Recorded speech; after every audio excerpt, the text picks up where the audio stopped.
Je vous présente notre travail intitulé Fécondation in vitro et AMH inférieur ou égal à 2 nanogrammes par millilitre. Comme vous le savez, pour évaluer la réserve ovarienne, on dispose de plusieurs marqueurs. Il y a l'âge, il y a le dosage de l'AFSH, celui de l'inhibine B, et plus récemment a été décrit le compte des follicules en trop et le dosage de l'hormone antimullérienne dite AMH. Dans la pratique quotidienne des centres d'AMP, on est tenté d'utiliser ces marqueurs pour mieux sélectionner nos patientes. Or, actuellement, un taux d'AMH inférieur à 2 nanogrammes par millilitre est souvent considéré dans la littérature comme étant péjoratif et indicateur de mauvaise réponse. Faut-il pour autant exclure les patientes âgées de moins de 43 ans et ayant une AMH inférieure à 2 de nos programmes? C'est à cette question que nous avons tenté de répondre à travers notre étude. Il s'agit d'une étude rétrospective qui a été réalisée exclusivement à partir des dosages réalisés dans nos 3 laboratoires correspondants et les résultats ont concerné les premiers cycles de fécondation in vitro et d'ICSI qui ont suivi immédiatement le dosage d'AMH. Tous les cycles ont été des cycles avec transfert d'embryons frais chez des dames âgées de moins de 43 ans et nous avons obtenu une population qu'on a séparée en 2 groupes, un groupe AMH inférieur ou égal à 2 et un groupe AMH supérieur à 2. Concernant le dosage d'AMH, il a été réalisé dans tous les cas entre J3 et J5 du cycle, et quel que soit le laboratoire, il a été réalisé selon le même protocole. Voici nos résultats. Comme on pouvait s'y attendre, la population AMH inférieure à 2 avait des caractéristiques plus péjoratives par rapport à la population AMH supérieure à 2. Ainsi, aussi bien l'âge que la FSH ont été supérieurs dans le groupe AMH inférieur à 2, et ce de manière significative.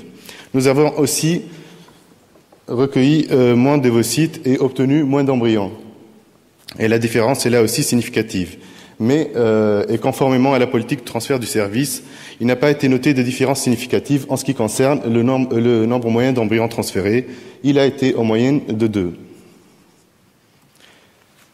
Nous avons enregistré un important taux d'annulation dans la population AMH inférieure à 2.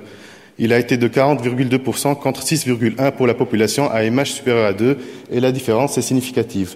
Par contre, en ce qui concerne le taux de grossesse clinique par ponction ou par transfert, il n'a pas été noté de différence significative entre les 2 populations. Nous avons voulu affiner encore plus nos résultats et nous avons scindé le groupe AMH inférieur à 2 en sous-groupes AMH inférieur ou égal à 1 et AMH comprise entre 1 et 2. Et là aussi, le taux d'annulation est très important dans la population AMH inférieur ou égal à 1.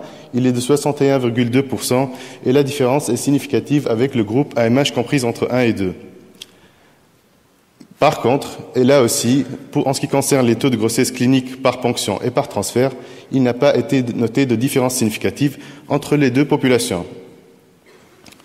Toutes ces données nous amènent à dire clairement qu'une AMH inférieure ou égale à 2, c'est un important risque d'annulation pour réponse ovarienne insuffisante. Ceci est d'autant plus vrai si l'AMH est inférieure à 1 nanogramme par millilitre, où le taux d'annulation dans notre étude a atteint 61,2%. Mais ce qui est important à noter, c'est que les chances de grossesse ne semblent pas être altérées si nous arrivons à obtenir des ovocytes à la ponction. Cependant, il faut noter que notre étude reste rétrospective, que l'âge moyen du groupe AMH, comme vous l'avez remarqué, du groupe AMH inférieur à 2 est supérieur, que nos résultats ont concerné les cycles avec transfert d'embryons frais et qu'elles sont intéressées au taux de grossesse clinique, mais notre étude continue et nous essaierons de publier prochainement les résultats des cycles avec transfert d'embryons congelés ainsi que les évolutions de grossesse. En conclusion, l'AMH ne permet pas à elle seule d'exclure les patientes des programmes de FIV.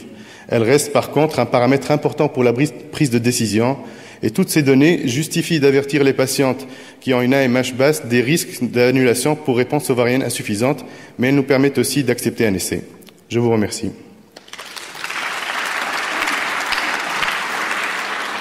Merci beaucoup. On avait un débat sur l'intérêt de l'AMH tout à l'heure. Je trouve que ça tombe très bien.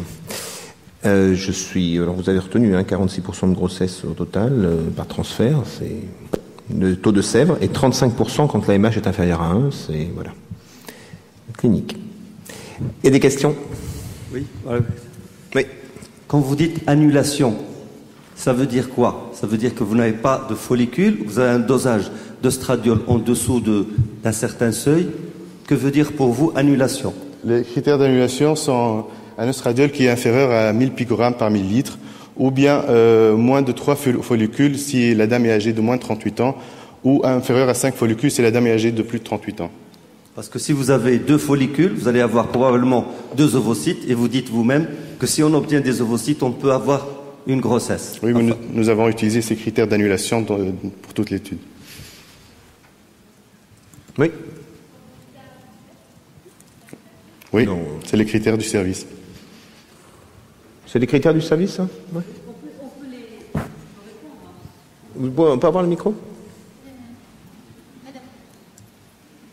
Exclusivement de protocoles longs, en début en phase folliculaire, et nous considérons qu'une femme de moins de 38 ans, même avec 3 follicules, ça vaut la peine effectivement de faire la ponction. Admettons que le taux de recueil est plutôt de 80%, ça fait 2 ovocytes et un embryon. Si elle a moins de 38 ans, ça vaut la peine. Ce qu'on considère, mais nous ne sommes pas les seuls, ça a été démontré à de multiples reprises et dans des études publiées à l'Échereuse, c'est qu'au-delà de 38 ans, sur les 5 follicules, si on a 4 ovocytes et un taux de fécondation moyen de 50%, ça fait 2 embryons, et que si on n'a pas 2 embryons sur une femme de plus de 38 ans, nous considérons que ça ne vaut pas la peine. Par ailleurs, on ne les élimine pas, ces femmes, on recommence en les reprenant la deuxième fois avec un traitement plus fort. L'idée, c'est que ce n'était pas le traitement adapté la première fois et qu'il vaut mieux recommencer avec un traitement plus fort. Eric, juste derrière. Rappelle-nous le taux d'accouchement et de fausse couche. Non, désolé, j'aurais bien aimé, mais c'est ce que t'as dit, Mohamed. L'étude continue, elle tiendra compte de l'âge pour répondre, ça c'est une évidence. On vous l'a dit, c'est une variable confondante. Les femmes plus jeunes ont une meilleure... C'est une évidence que ça biaise complètement les choses, mais en même temps, ça veut dire qu'il ne faut pas les éliminer de toute façon et qu'il faut les prévenir. Mais dans ta série de femmes AMH inférieures à 2, elles sont plus âgées. Par définition. Et est-ce que le fait qu'elles soient plus âgées font que les plus âgées sont dans les annulations, ou est-ce que c'est celles qui arrivent jusqu'à la ponction? On peut penser qu'elles sont dans les annulations, peut-être aussi. Sur celui-là, je ne peux pas te répondre. Donc que tu gardes le meilleur des AMH inférieurs à 2. Dans un précédent travail qu'on avait présenté ici, à la FFE il y a au moins 3 ou 4 ans, on avait montré que sur les femmes de moins de 38 ans aussi, les FSH, et ça allait dans le même sens à 12-13, valait la peine de continuer, alors que sur celles de plus de 38 ans, il fallait ne pas continuer sur ces femmes parce qu'on n'avait pas assez de grossesse. Je pense qu'on retombera sur les mêmes résultats, mais l'étude continue, c'est clair. Le message, je crois que c'est ce que Mohamed vous a dit, c'est clair et net, c'est qu'il ne faut pas dire on jette entre guillemets la dame parce qu'elle a une AMH à 0,75 ou à 1, on essaye et on voit. Et c'était ça le seul message qu'on voulait faire passer. Donc on n'a pas validé l'AMH, quoi. Vous avez montré une différence dans les taux de FSH lorsque vous séparez vos deux groupes supérieurs ou égal à 2. Et qu'est-ce qu'il en est pour inférieur à 1 et entre 1 et 2? Parce que vous ne l'avez pas dit. Je n'ai pas cherché à... Enfin, en tout cas, je n'ai pas les résultats tout de suite, mais non, ça n'a pas été fait. Mais ça peut être fait. Bon, on va peut-être avancer pour les 3 derniers. Merci beaucoup. Merci.